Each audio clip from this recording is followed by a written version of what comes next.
আসসালামু আলাইকুম। আমার যারা বন্ধুরা আছেন, আমি বাসা থেকে এইমাত্র বেরোইছি বিকালবেলা। বেরোইয়া আমরা একটা জায়গায় আসছি। জায়গাটা আমার দ্বারা খুবই সুন্দর লাগছে, ঠিক বাংলাদেশের মতন। কিন্তু তারপরেও একটা বিষয় কি জানেন, এখানে যে আসছি একটা গাছের বাগান, বাগানটায় শুধু নিম গাছ। একটু দেখেন আপনারা, নিম গাছ খুবই সুন্দর লাগতেছে।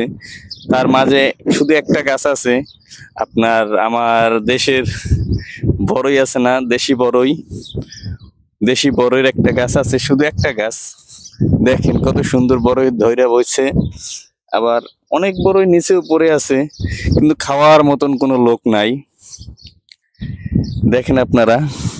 আর আমাদের বাংলাদেশে হইলে এরই একটা বড়ই থাকতো না, ছোট ছোট বাচ্চা পোলাপানে এরই টোকাই নিয়ে যাইতো। আমি বাসা থেকে বেরোনোর পর খুবই ভালো লাগতেছে, যে একটা ফিল পাইতেছি দেশের মতন, যে দেশের মতন একটা সুন্দর আবহাওয়া, যে অন্যরকম লাগতেছে এখানে এসে। যে দেখেন কত সুন্দর নিম গাছ, নিম গাছের অক্সিজেনটা খুবই ভালো। দেশে আমরা বলি না যে নিম গাছের পাতা দিয়ে জানি কিরকম ঔষধ না জানি কি তৈরি করে। মানে মনে হয় নিম গাছ আসলে আমার যত মানে রোগ বা বলেন বা নিঃশ্বাস নেওয়ার কষ্ট হইলে এখানে আসলেই সব শেষ হয়ে যায়। কত সুন্দর নিম গাছের বাগান। আর